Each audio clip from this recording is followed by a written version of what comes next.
নমস্কাৰ জনাইছো আৰু সকলোকে স্বাগতম জনাইছো আমাৰ ইউটিউব চেনেল শ্ৰীমন্ত মোটিভেটৰলৈ আৰু আশা কৰিছো আমাৰ বন্ধু বান্ধৱীসকল নিশ্চয় কুশলে আছে। আমি যোৱা দুটা দিনত ইংৰাজী ব্যাকৰণৰ সৰু সৰু কেইটামান বিষয় আপোনালোকৰ শিশুটিলৈ আগবঢ়াইছিলো আৰু এই কেইটা দিনত বহু বন্ধু বান্ধৱীয়ে আমালৈ অনুৰোধ জনাই আছে যে এনেকুৱা কিবা বিষয় আগবঢ়াব পাৰো নেকি যিটো তেখেতলোকৰ কাৰণে যিকোনো এটা চাকৰিৰ সাক্ষাৎকাৰ বা টেট পৰীক্ষাত ব্যৱহাৰ কৰিব পৰাকে তেখেতলোকে উপকৃত হ'ব। আজি মই এটা সৰু বিষয় আপোনালোকলৈ লৈ আনিছো। এই বিষয়টোৱে তেখেতলোকক সাক্ষাৎকাৰৰ ক্ষেত্ৰতো সহায় কৰিব বা আপোনালোকৰ শিশুটিৰ ক্ষেত্ৰতো সহায় কৰিব। এতিয়া আপোনালোকে দেখিছে ইয়াত এটা শব্দ দেখিছে, এইটো আৰ্টিকলছ দেখিছে। ARTICLES articles. আমি সকলোৱে ইংৰাজী ব্যাকৰণৰ আৰ্টিকলছটো জানো, কিন্তু ইংৰাজী ব্যাকৰণৰ আৰ্টিকলছৰ বিষয়ে কোৱাৰ আগত মই আৰু দুটা আৰ্টিকলৰ বিষয়ে আপোনালোকক ক'বলৈ বিচাৰিছো। আমি কওঁ হাউস হোল্ড আৰ্টিকলছ। এই হাউস হোল্ড আৰ্টিকলছটোৱে কি বুজায়? হাউস হোল্ড আৰ্টিকলছটোৱে বুজায় আপোনাৰ ঘৰত থকা আচবাব বা বিভিন্ন সামগ্ৰী যেনে চকী, টেবুল, বিছনা, ৰেফ্ৰিজাৰেটৰ, ইনভাৰ্টাৰ এটচেট্ৰা এটচেট্ৰা। এইবিলাকক হাউস হোল্ড আৰ্টিকলছ বুলি কোৱা হয়। তাৰ পিছতে আকৌ যদি আমি আৰ্টিকল আন এটা শব্দৰ বিষয়ে ক'বলৈ বিচাৰো, সেই শব্দটো হৈছে তৃতীয়টো আৰ্টিকল। এই তৃতীয়টো আৰ্টিকল কি? যে আমাৰ বহুতে বিভিন্ন সময়ত আমাক কয় যে মোৰ বাতৰি কাকতত এটা আৰ্টিকল ওলাইছে। বহুতে কয় যে এখন আলোচনীৰ কাৰণে বা এখন মেগাজিনৰ কাৰণে মোৰ পৰা আৰ্টিকল নিছে। এই মেগাজিন আৰু আপোনালোকক কোৱা বাতৰি কাকতৰ শব্দটো শুনিয়ে বা নিউজ পেপাৰৰ কথা কোৱা শুনিয়ে আপোনালোকে নিশ্চয় গম পাইছে এই আৰ্টিকলৰ অৰ্থ কি। এই আৰ্টিকলৰ অৰ্থ হৈছে প্ৰবন্ধ। আমি যে প্ৰবন্ধ লিখো সেয়া হৈছে আৰ্টিকল। ইংলিছত আৰ্টিকল বুলি কোৱা হয়। এতিয়া আমি তিনিটা আৰ্টিকলছ পালো। এটা হৈছে আমাৰ ব্যাকৰণৰ আৰ্টিকলছ, এটা হৈছে আমি ক'লো হাউস হোল্ড আৰ্টিকলছ, যিবিলাক ঘৰৰ আচবাব, বিছনা পত্ৰ, ৰেফ্ৰিজাৰেটৰকে আদি কৰি চকী মেজ সেইবিলাক, আৰু আনটো আৰ্টিকল হৈছে আমাৰ আলোচনী বা কাকতত ওলোৱা প্ৰবন্ধ। এতিয়া আমি আমাৰ শিশুসকলক, আপোনালোকৰ শিশুসকলক ক'বলৈ বিচাৰিম বা যিসকলে আৰ্টিকল বা এই গ্ৰামাৰৰ বিষয়টোৰ ওপৰত তেখেতলোকৰ আন্তৰিকতা আছে বা হেঁপাহ আছে, তেখেতলোকক আমি ক'বলৈ বিচাৰিম ইংৰাজী ব্যাকৰণত থকা আৰ্টিকলৰ বিষয়ে। এয়া আৰ্টিকলছ বুলি ক'লে আমি জানো, আমি ইয়াত তিনিটা শব্দ লিখা আছে, AND বা দা। এই যে AND এইকেইটা আমি চাৰ্কুল কৰি ৰাখিছো। এই আখৰটোৱে আমাক এলফাবেটৰ প্ৰথমৰ আখৰ এটো কিন্তু বুজোৱা নাই। এই আখৰটো যেতিয়া আমি বাক্যৰ মাজত প্ৰয়োগ কৰিম তাক আমি কম আ। This is a boy. This is a boy নহয়, this is a boy. তাৰ পিছতে আপোনালোকে দেখিলে এন। এই এন মানেও এটা, এ মানেও এটাই বুজাইছে, অৰ্থাৎ আ মানেও এটা আৰু এন মানেও এটাই বুজাইছে। আমি কম that is an orange. তাৰ পিছতে আপোনালোকে দেখিলে THD বা দা। আমি কালি কৈছিলো ভাৱেলেৰে আৰম্ভ হোৱা শব্দৰ আগত যদি THD থাকে তেতিয়াহ'লে সেইটো ডি উচ্চাৰণ হয়। যেনে D ice cream, D orange, D আগলি বয়। আৰু মই এইখিনিতে এটা কথা কৈছো, মই আগলি বয়টো ভুলতে কালি UGLI লিখিলো, সেইটো UGLY হ'ব লাগে দেই। মই এইটো চৰি কৈছো, কালি মই UGLI লিখিছিলো কিন্তু সেইটো UGLY হ'ব লাগে। ঠিক তেনেকৈ আমি তাত ডি বা দাটো প্ৰয়োগ কৰিলো। এতিয়া AND এই আৰ্টিকল তিনিটাক দুটা ভাগত ভাগ কৰা হয়। এই আপোনালোকে দেখিছে আ এণ্ড এন মই লিখিছোঁ এইফালে ইনডেফিনিট আৰ্টিকল ইনডেফিনিট আৰ্টিকলৰ অসমীয়া অৰ্থ হৈছে অনিৰ্দেশক আৰু তাৰ পিছতে মই তলত দেখিলোঁ দি বা দা এই দি বা দা হৈছে ডেফিনিট আৰ্টিকল যাক আমি নিৰ্দেশক বুলি কওঁ মই আপোনালোকক কৈছিলোঁ ইনডেফিনিট আৰ্টিকল আৰু ডেফিনিট আৰ্টিকলৰ কথা ইনডেফিনিট আৰ্টিকল কৈছিলোঁ আমি অনিৰ্দেশক আৰু ডেফিনিট আৰ্টিকল কৈছিলোঁ নিৰ্দেশক এটা ডেফিনিট আৰ্টিকলটো হৈছে THE দি বা দা ডেফিনিট আৰ্টিকলটোৰ বিষয়ে কৈ লওঁ তাৰ পিছত পুনৰ কোৱা হ'ব ইনডেফিনিট আৰ্টিকলৰ বিষয়ে এটা ডেফিনিট আৰ্টিকল THE দি বা দা ক'ত ব্যৱহাৰ হয় আমি প্ৰথমবাৰৰ কাৰণে দেখাইছোঁ যে প্ৰথমটো পইণ্ট দেখাইছোঁ যে নিৰ্দিষ্টকৈ দেখুওৱা কোনো এটা বস্তু যদি আমি নিৰ্দিষ্টকৈ দেখুৱাও তেতিয়াহ'লে কি হ'ব যে তাত আমি ডেফিনিট আৰ্টিকল দি ব্যৱহাৰ কৰোঁ ইয়াত এটা মই লাইন দেখাইছোঁ সাত দি দৌৰ আপোনালোকে দেখিছে এইটো দি টু কনসোনেন্ট সেইকাৰণে আমি সাদ্দা ক'ব পাৰোঁ সাদ্দা দৌৰ কিন্তু এই সাত দি দৌৰৰ লগত এটা সৰু জমনি কথা আছে মই সেইটো আপোনালোকক ক'বলৈ বিচাৰিছোঁ এবাৰ কি হ'ল এজন শিক্ষকে ষ্টুডেণ্ট এজনক দুৱাৰখন দেখুৱাই ক'লে সাত দি দৌৰ ল'ৰাজনে ৰৈ নাথাকিলে টেবুলৰ ওপৰত থকা বেডডাল লৈ শিক্ষকক দুচাপ দিলে দি দৌৰিলে তাৰপিছতে স্কুলৰ চকীদাৰ স্কুলৰ আন শিক্ষকে গৈ ল'ৰাজনক ফিল্ডৰ পৰা ধৰি আনিলে বোলে তই ছাৰক কিয় পিটিলি বোলে মোৰ গাত দুখ নাই নহয় ছাৰেহে কৈছিলে চাপ দি দৌৰ মই ভাবিলোঁ ছাৰক চাপ দিবলৈ কৈছে আৰু দৌৰিবলৈ কৈছে সেইকাৰণে মই দৌৰিছিলোঁ বাৰু যি কি নহওক অকণমান হাঁহি লওক এতিয়া মই ক'বলৈ বিচাৰিছোঁ যে সাত দি দৌৰ বা সাদ্দা দৌৰ কিয় হ'ল ইয়াত আমি সাত আ দৌৰ বুলিও ক'ব পাৰিলোহেঁতেন কিন্তু নাই কোৱা তাৰ কাৰণটো হৈছে কি এটা কোঠাত ধৰক তিনিখন দুৱাৰ আছে এখন দুখন তিনিখন আপুনি যদি কাৰোবাক কয় সাত আ দৌৰ তেতিয়া তেওঁ সেই তিনিখন দুৱাৰৰ ভিতৰত যিকোনো এখন দুৱাৰ বন্ধ কৰি দিব পাৰে কিন্তু আপুনি যদি নিৰ্দিষ্টকৈ কোনোবা এখন দুৱাৰ বন্ধ কৰি দিবলৈ যদি তেওঁ কৈছে তেতিয়াহ'লে আপুনি দুৱাৰখন নিৰ্দিষ্ট কৰি দেখাব লাগিব আৰু ক'ব লাগিব যে সাদ্দা দৌৰ মানে এই নিৰ্দিষ্ট দুৱাৰখনে তুমি বন্ধ কৰি দিয়া আৰু নিৰ্দিষ্টকৈ যেতিয়া দুৱাৰখন দেখুৱাই দিয়া হ'ব বা খিৰিকীখন দেখুৱাই দিয়া হ'ব বা যিকোনো এটা বস্তু দেখাই দিব তেতিয়াই সাদ্দা দৌৰ হ'ব যেনেকৈ গিভ মি দা বুক তিনিখন কিতাপ আছে নিৰ্দিষ্টকৈ আপুনি বিচৰা কিতাপখন যদি দেখুৱাই দিয়ে বা কয় তেতিয়াহ'লে আপুনি ক'ব লাগিব যে গিভ মি দা বুক আপুনি গিভ মি আ বুক বুলি ক'লে তাত তিনিখন কিতাপ আছে যিকোনো এখন কিতাপ আপোনাক আপোনাৰ ছাত্ৰজনে দিব পাৰে ঠিক তেনেকৈ সাত আ উইন্ডো বুলি ক'লে যিকোনো এখন খিৰিকী বন্ধ কৰিব পাৰে তাত যদি তিনিখন খিৰিকী থাকে কিন্তু আপুনি যদি নিৰ্দিষ্টকৈ এখন খিৰিকী বন্ধ কৰিবলৈ কৈছে তেতিয়াহ'লে আপুনি ক'ব লাগিব সাদ্দা উইন্ডো তাৰ পিছতে আহিলে ইয়াত মই 2 নম্বৰ মানে যেটো পইণ্ট হেতু দেখাই দিছো যে this is the women whom I met yesterday ইয়াত আমি দেখিছো যে this is the women whom I met yesterday আমি ইয়াত কোৱা নাই this is a women whom I met yesterday বুলি যদি আমি কওঁ তেতিয়াহ'লে কিন্তু ভুল হ'ব আমি ইয়াত নিৰ্দিষ্টকৈ এগৰাকী মহিলাক দেখুৱাই দিবৰ কথা কৈছো সেই কাৰণে আমি কৈছো যে this is the women whom I met yesterday অৰ্থাৎ কালি মই এগৰাকী মহিলা লগ পাইছিলোঁ আৰু সেই মহিলাগৰাকী হৈছে এইগৰাকী গতিকে মহিলাগৰাকীক নিৰ্দিষ্টকৈ দেখুৱাই দিয়া হৈছে কাৰণে আমি দিস ইজ দা ওমেন বুলি কৈছো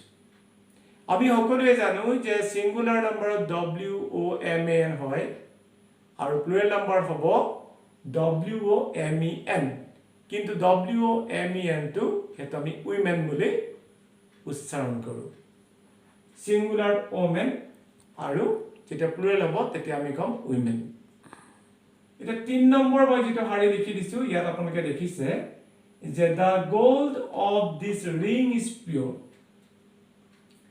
the gold of this ring is pure গোল্ডটো হৈছে মেটেল, সিলভাৰ হৈছে মেটেল, ডায়মণ্ড হৈছে মেটেল, আইৰণ হৈছে মেটেল।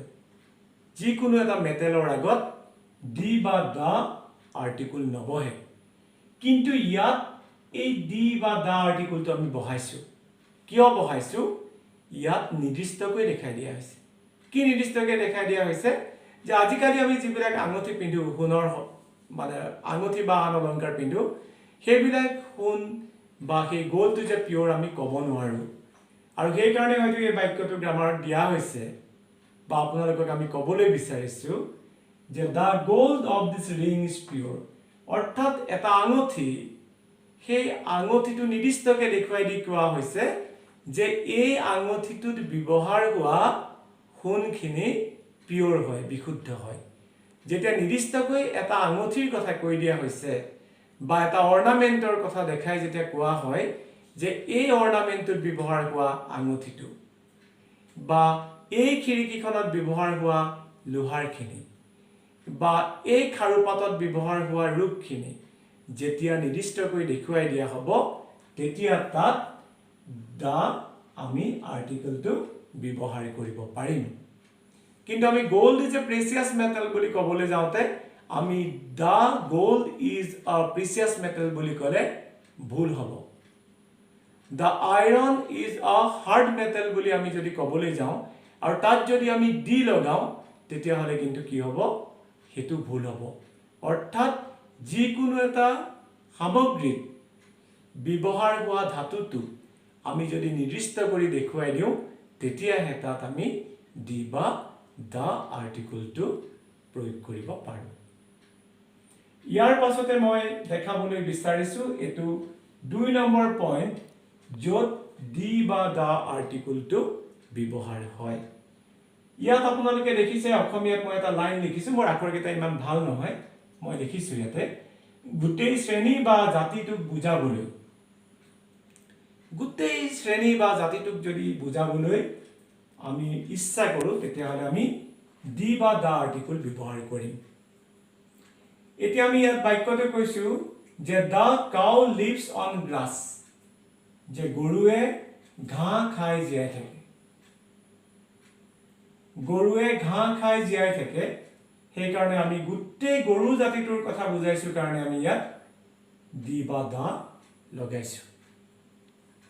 ঠিক তেনেকৈ 2 নম্বৰ পইণ্টটো আপোনালোকে চাওক যে the Assamese is a brave nation. The Assamese is a brave nation, অৰ্থাৎ অসমীয়া এটা সাহসী জাতি। কাৰণ আমি জানো যে অসমীয়া এটা সাহসী জাতি। লাচিত বৰফুকনে মোগলক কেনেকৈ ৰুধিছিলে আমি সকলোৱে জানো। গতিকে অসমীয়া এটা সাহসী জাতি। আৰু যেতিয়া জাতি বুজাবলৈ ব্যৱহাৰ কৰা হৈছে, ধৰক দি আছামিজ, দি ইংলিছ, দি জাপানিজ, আমি যেতিয়া এটা জাতি বুজাম, সেই জাতিটো বুজাওঁতে আমি ইয়াত দি আৰ্টিকলটো আমি ব্যৱহাৰ কৰিম। ধৰক আহোমে অসমত 600 বছৰ শাসন কৰিছিল। The Ahom had been ruling in Assam for 600 years। আহোম এটা জাতি হয়, গতিকে আমি কৈছোঁ যে the Ahom had been ruling in Assam for 600 years। অৰ্থাৎ আমি সকলোৱে এই দুটা উদাহৰণৰ পৰা গম পালোঁ যে এটা জাতিৰ কথা যেতিয়া বুজোৱা হয় তাৰ আগত আমি ডি বা দা আৰ্টিকলটো লগাম। এই 3 নম্বৰ শাৰীটো চাওক, ইয়াত লিখা আছে আই ন' দি আছামিজ লেংগুৱেজ। আই ন' দি আছামিজ লেংগুৱেজ, মই অসমীয়া ভাষাটো জানো। কিন্তু এই বাক্যটো যদি মই কওঁ আই ন' আছামিজ, তেতিয়া সেই বাক্যটো শুদ্ধ হ'ব। কিন্তু মই যদি কওঁ আই ন' দি আছামিজ, তেতিয়া বাক্যটো ভুল হ'ব। কিয় ভুল হ'ব? আমি যেতিয়া ভাষাটোৰ কথা ক'বলৈ যাম, তেতিয়া কিন্তু অকল ভাষাটো শেষ হোৱাৰ লগে লগে যদি এটা ফুল ষ্টপ থাকে আৰু তাৰ আগত যদি আমি ডি বা দা আৰ্টিকলটো লগাওঁ, সেই বাক্যটো ভুল হ'ব। যেতিয়া ভাষাটোৰ নাম আমি এছামিজ ক'লোঁ, ধৰক ইংলিছ ক'লোঁ, জাপানিজ ক'লোঁ, চাইনিজ ক'লোঁ, আৰু সেই শব্দটো কোৱাৰ পিছত যদি লেংগুৱেজ শব্দটো লাগি থাকে, তেতিয়া তাৰ আগত আমি ডি বা দা বহুৱাব পাৰিম। এতিয়া আপোনালোকে গম পালে যে I know the Assamese language বাক্যটো শুদ্ধ হৈছে কিন্তু যদি আমি কলোহেঁতেন আই নো দি আছামিজ ল্যাঙ্গুয়েজটো যদি আমি নকলোহেঁতেন আকৌ কৈছো ল্যাঙ্গুয়েজটো যদি আমি নকলোহেঁতেন তেতিয়া কিন্তু বাক্যটো ভুল হলহেঁতেন গতিকে যেতিয়া ভাষাটোৰ নাম কোৱাৰ পিছত ল্যাঙ্গুয়েজ শব্দটো থাকিব তেতিয়া আমি দি বা দা আৰ্টিকলটো লগাব পাৰিম আৰু সেই কাৰণে এই বাক্যটো শুদ্ধ I know the Assamese language আকৌ কৈ দিছো যে ভাষাটোৰ নাম কোৱাৰ পিছত যদি তাৰ পিছত ল্যাঙ্গুয়েজ শব্দটো থাকে তেতিয়া হলে আমি দি বা দা আৰ্টিকলটো প্ৰয়োগ কৰিব পাৰিম কিন্তু যদি এই ল্যাঙ্গুয়েজ শব্দটো নাথাকে তেতিয়া আমি দি বা দা আৰ্টিকল ক'ব নোৱাৰো তেতিয়া আমি কম I know Assamese I know English I know Japanese I know Chinese কিন্তু ল্যাঙ্গুয়েজ শব্দটো যদি কওঁ তেতিয়া কম I know the Assamese language I know the English language I know the Hindi language I know the Chinese language okay তাৰ পিছত আহিলে একেবাৰে 4 নম্বৰ যেটো হাৰি মই লিখিছো ইয়াত লিখা আছে যে দি poor are not happy but the poor are not happy এই যে চাও এই poor শব্দটোৰ পিছত বহুতে is লিখে rich শব্দটোৰ পিছত বহুতে is লিখে কিন্তু নহয় poor আৰু rich এই শব্দবিলাক বহু বচনত ব্যৱহাৰ হয় সেই কাৰণে আমি কৈছো যে the poor are not happy অৰ্থাৎ গুটেই দুখিয়াৰ এটা শ্ৰেণীক বুজোৱা হৈছে বা আমি যদি কওঁ যে the rich are always happy তেতিয়া হলে আমি গম পাম যে rich এটা এটা শ্ৰেণী ধৰক দুখিয়া শ্ৰেণী ধনী শ্ৰেণী যেতিয়া এটা শ্ৰেণী বুজোৱা হয় তেতিয়া তাৰ আগত আমি দি বা দা আৰ্টিকলটো প্ৰয়োগ কৰো এতিয়া আমি লিখিলো যে the poor are not happy অৰ্থাৎ দৰিদ্ৰসকল সুখী নহয় কিন্তু দৰিদ্ৰসকলে সুখী নহয় হেতু নহয় যে মানুহ ধনী হলেও কিন্তু কেতিয়াবা সুখী হ'ব নোৱাৰে সুখটো অনুভৱ কৰে মানুহৰ চিন্তা ভাৱনা মানুহৰ জীৱন ধাৰণ তাৰ ওপৰত এতিয়া মই আৰম্ভণিতে দি ডেফিনেট আৰ্টিকলটো কি ক্ষেত্ৰত ব্যৱহাৰ হয় এই দুটা আপোনালোকক মই পইণ্ট দেখালো ইয়াৰ পিছত তৃতীয়টো পইণ্ট আমি দেখাম এতিয়া আপোনালোকক ক'বলৈ বিচাৰিছো দি ডেফিনেট আৰ্টিকল ব্যৱহাৰ হোৱা আৰু এটা পইণ্ট সেইকেইটা পইণ্টৰ ভিতৰত আমি ইয়াত লিখিছো কেইটামান শব্দ নৈ সাগৰ মহাসাগৰ হ্ৰদ দ্বীপপুঞ্জ জাহাজ উৰাজাহাজ পৰ্বত পাহাৰ বিখ্যাত গ্ৰন্থ বাতৰি কাকত প্ৰসিদ্ধ ঘটনা চন্দ্ৰ সূৰ্য আকাশ পৃথিৱী গ্ৰহ নক্ষত্ৰ দিশ আদিৰ ক্ষেত্ৰত দি বা দা এই ডেফিনেট আৰ্টিকলটো ব্যৱহাৰ হয় আমি সকলোৱে জানো নৈ হৈছে ৰিভাৰ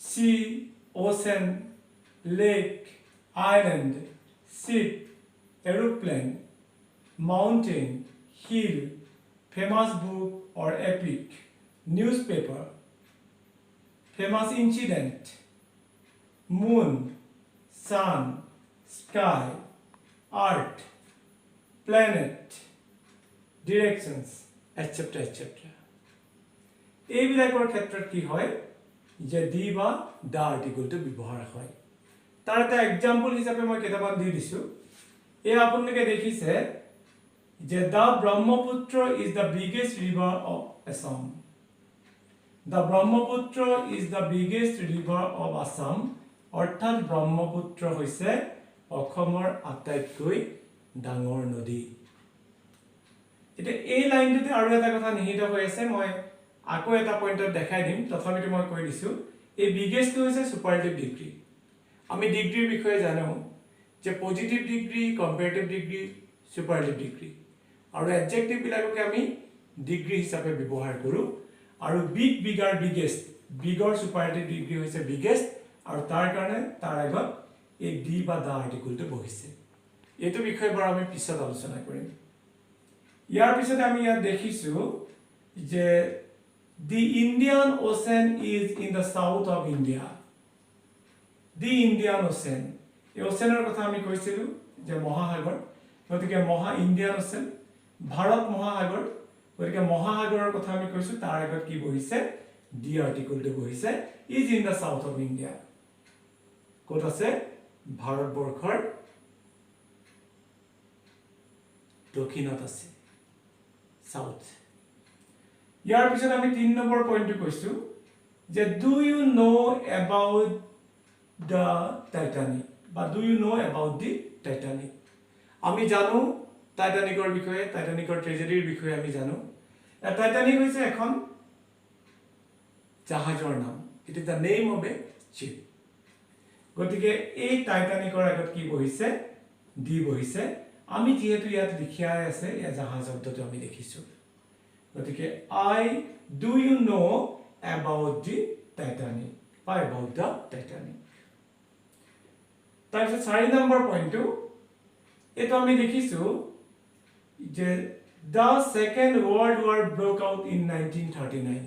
আমি সকলোৱে জানো যে প্ৰথম বিশ্বযুদ্ধৰ তেজৰ চেকুৰাবোৰ মচ নাযাওঁতেই আকৌ দ্বিতীয় বিশ্বযুদ্ধ আৰম্ভ হৈছিল। এই 1939 চনত দ্বিতীয় বিশ্বযুদ্ধ সংঘটিত হৈছিল, আৰু দ্বিতীয় বিশ্বযুদ্ধ হৈছে এক প্ৰসিদ্ধ ঘটনা, যিটো বিশ্বৰ সকলোৱে জানে। আৰু সেইকাৰণে আমি কৈছোঁ যে দ্য ছেকেণ্ড ৱৰ্ল্ড ৱাৰ, এইটো এটা প্ৰসিদ্ধ ঘটনা হয়, সেইকাৰণে আমি কি কৈছোঁ? দ্য ছেকেণ্ড ৱৰ্ল্ড ৱাৰ আমি কৈছোঁ। তাৰপিছত আমি 4th পইণ্টটো দিছোঁ, এইটো 5 হ'ব লাগে। 5 পইণ্টটো আমি দিছোঁ, I have read the Ramayana. আমি জানো যে we know' about the Ramayana, we know' about the Mahabharata, we know' about the Kirtan, we know' about the Quran, we know' about the Bible. এই মহৎ গ্ৰন্থবিলাক বা প্ৰসিদ্ধ যিবিলাক গ্ৰন্থ, বিখ্যাত গ্ৰন্থ, সেই গ্ৰন্থসমূহৰ সন্মুখত কি বহে? ডি বা দ্য আৰ্টিকলটো বহে। সেইকাৰণে আমি কৈছোঁ যে আই হেভ ৰিড দ্য ৰামায়ণ, অৰ্থাৎ মই ৰামায়ণ পঢ়িছোঁ। আৰু এইটো শেষৰ পইণ্টটোত মই লিখিছোঁ, আৰু বহুখিনি লিখিবলৈ আছিলে, কিন্তু মই উদাহৰণটো দি দিছোঁ। ইয়াত আমি দিছোঁ বাতৰি কাকত, নিউজ পেপাৰৰ কথা কৈছোঁ।